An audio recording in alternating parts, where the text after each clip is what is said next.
मैं प्रतिभा आज आपको सुना रही हूँ मुंशी प्रेमचंद द्वारा लिखी कहानी वैराग्य। मुंशी शालिग्राम बनारस के पुराने रईस थे। जीवन वृत्ति वकालत थी और पैतृक संपत्ति भी अधिक थी। दशाश्वमेध घाट पर उनका आकाश को छूता हुआ विशाल घर था।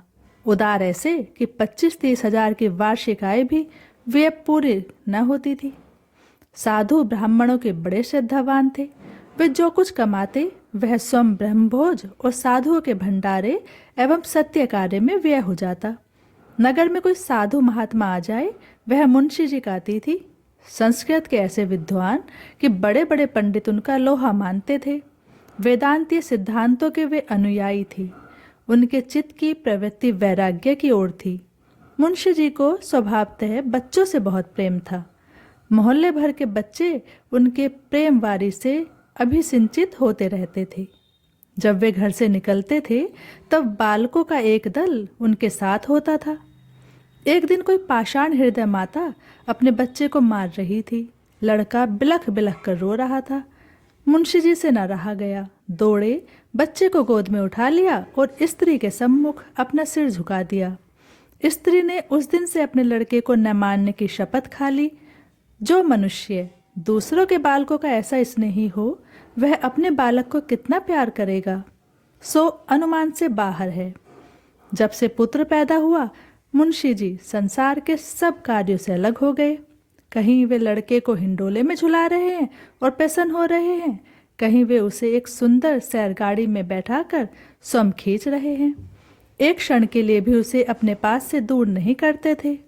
वे बच्चे के स्नेह में अपने को भूल गए थे। मुंशी जी की पत्नी सुवामा ने लड़के का नाम प्रताप चंद्र रखा था। जैसा नाम था वैसे ही उसमें गुण भी थे। वह अत्यंत प्रतिभाशाली और रूपवान था। जब वह बातें करता सुनने वाले मुग्ध हो जाते। भव्य ललाट दमक दमक करता था। अंग ऐसे पुष्ट की द्विगुण डील वाले लड़कों को भी कुछ न समझता था। इस अल्पायु में ही उसका मुखमंडल ऐसा दिव्य और ज्ञानमय था कि यदि वह अचानक किसी अपरिचित मनुष्य के सामने आकर खड़ा हो जाता तो वह विस्मय से ताकने लगता था। इस प्रकार हंसते खेलते 6 वर्ष व्यतीत हो गए। आनंद के दिन पवन की भांति सन से निकल जाते हैं और पता भी नहीं चलता। वे दुर्भाग्य के दिन और विपत्ति की रातें हैं जो काटे नहीं कटती। प्रताप को पैदा हुए अभी कितने दिन हुए। बधाई की मनोहारिणी ध्वनि कानों में गूंज रही थी कि 6ठी वर्षगांठ आ पहुंची। 6ठे वर्ष का अंत दुर्दिनों का श्री गणेश था। मुंशी शालिग्राम का सांसारिक संबंध केवल दिखावटी था। वह निष्काम और निस्संबंध जीवन व्यतीत करते थे। यद्यपि प्रकट वह सामान्य संसारी मनुष्यों की भांति संसार के क्लेशों से क्लेशित और सुखों से हर्षित दृष्टिगोचर होते थे, तथापि उनका मन सर्वथा उस महान और आनंद पूर्व शांति का सुख भोग करता था जिस पर दुख के झोंकों और सुख की थपकियों का कोई प्रभाव नहीं पड़ता है। माघ का महीना था। प्रयाग में कुंभ का मेला लगा हुआ था।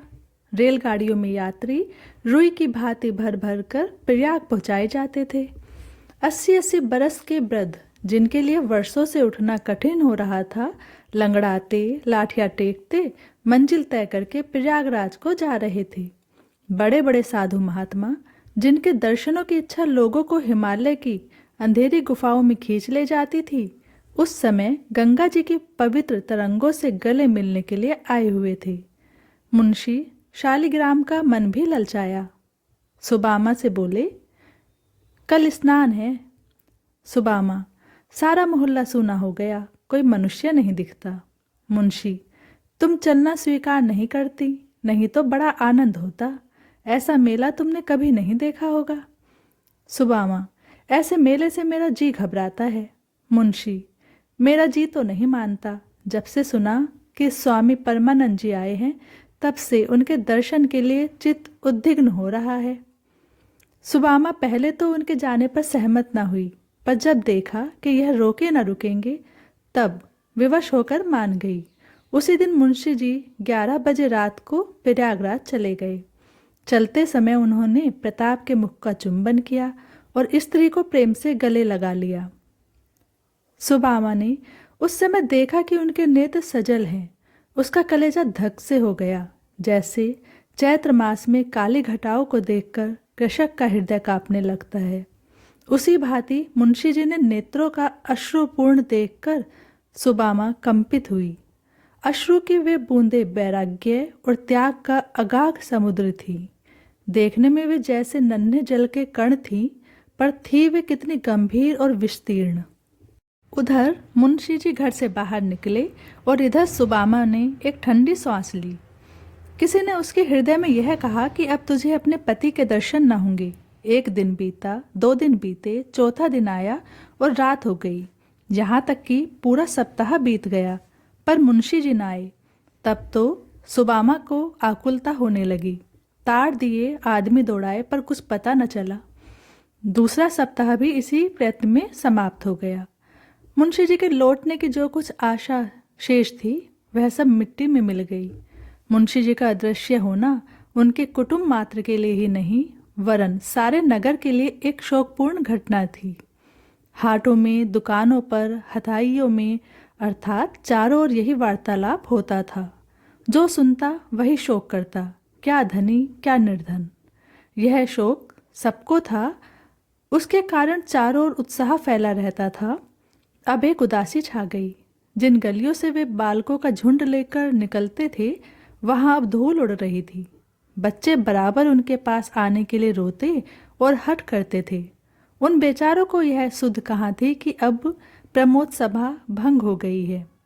वैसे तो मुंशी जी के गुप्त हो जाने का रोना सभी रोते थे, परंतु सबसे गाढ़े आंसू उन आढ़तियों और महाजनों के नेत्रों से गिरते थे जिनके लेने देने का लेखा अभी नहीं हुआ था। उन्होंने 10-12 दिन जैसे तैसे करके काटे, पश्चात एक एक करके लेखा के पत्र दिखाने लगे। किसी ब्रह्मभोज में 100 रुपये का घी आया है और मूल्य नहीं दिया गया। कहीं से 200 का मैदा आया हुआ है। बजाज का सहस्त्रों का लेखा है।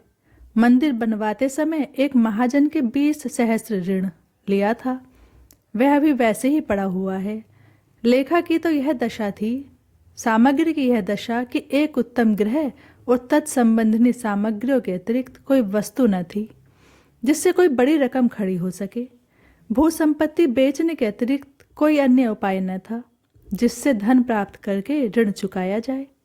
बेचारी सुबामा सिर नीचा किए हुए चटाई पर बैठी थी और प्रताप चंद्र अपनी लकड़ी के घोड़े पर सवार आंगन में टक टक कर रहा था कि पंडित मोटेराम शास्त्री, जो कुल के पुरोहित थे, मुस्कुराते हुए भीतर आए।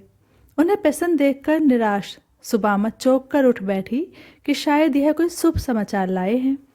उनके लिए आसन बिछा दिया और आशा भरी दृष्टि से देखने लगी।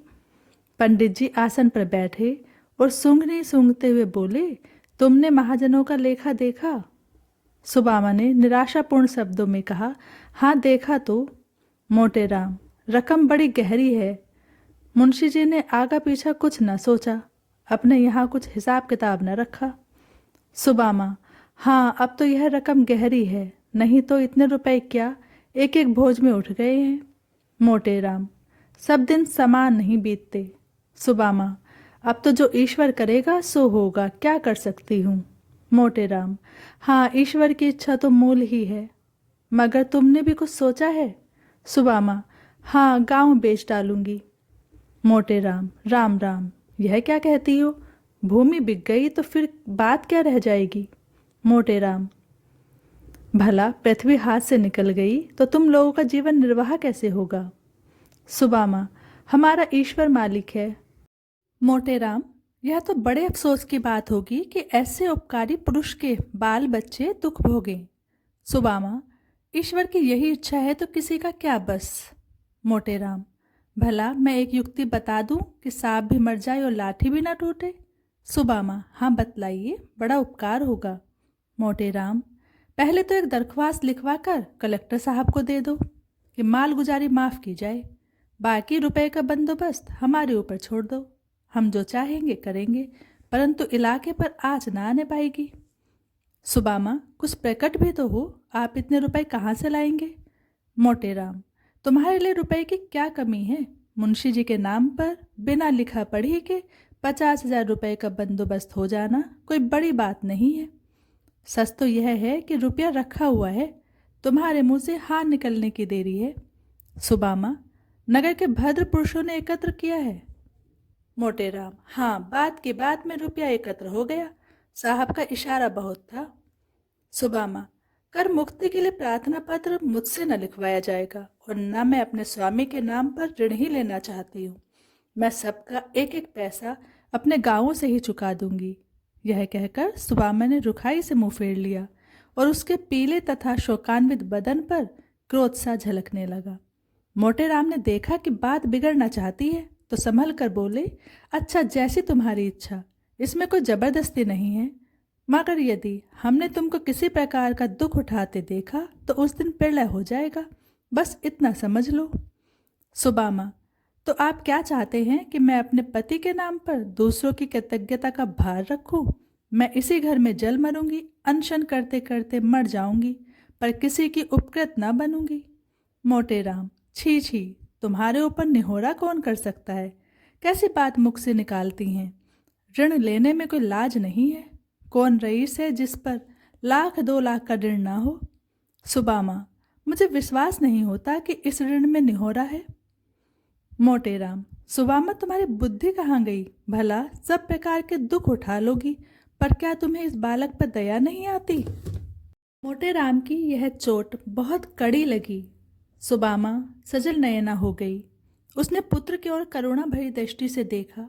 इस बच्चे के लिए मैंने कौन कौन सी तपस्या नहीं की, क्या उसके भाग्य में दुख ही बता है जो अमोला जलवायु के प्रखर झोंकों से बसता जाता था, जिस पर सूर्य की प्रचंड किरणें न पड़ने पाती थी, जो स्नेह सुधा से अभी सिंचित रहता था, क्या वह आज इस जलती हुई धूप और इस आग की लपट में मुरझाएगा?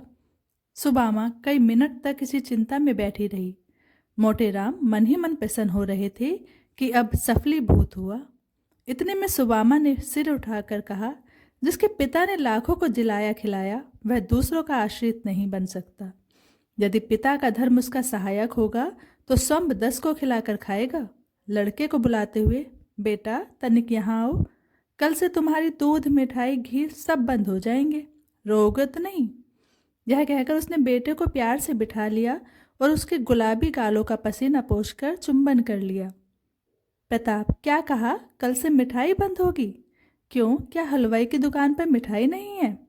सुबामा, मिठाई तो है, पर उसका रुपया कौन देगा? प्रताप, हम बड़े होंगे तो उसको बहुत सा रुपया देंगे।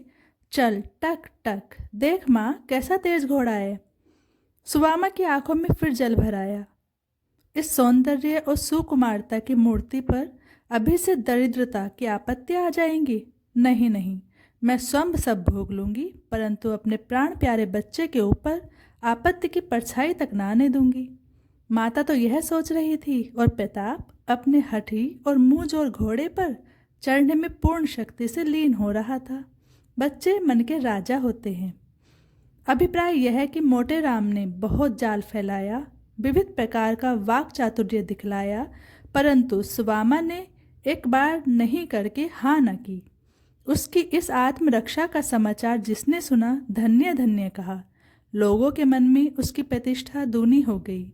उसने वही किया जो ऐसे संतोषपूर्ण और उदार हृदय मनुष्य की स्त्री को करना उचित था। इसके 15वें दिन इलाका नीलाम पर चढ़ा। 50 सहस्र रुपये प्राप्त हुए। कुल ऋण चुका दिया गया। घर का अनावश्यक सामान बेच दिया गया। मकान में भी सुबामा ने भीतर से ऊंची ऊंची दीवारें खिंचवाकर 2 अलग अलग खंड कर दिए। एक में आप रहने लगी और दूसरा भाड़े पर उठा दिया। अभी आप सुन रहे थे मुंशी प्रेमचंद द्वारा लिखी कहानी वैराग्य। आगे भी इसी तरह की कहानी सुनने के लिए चैनल को लाइक, शेयर और सब्सक्राइब जरूर करें। धन्यवाद।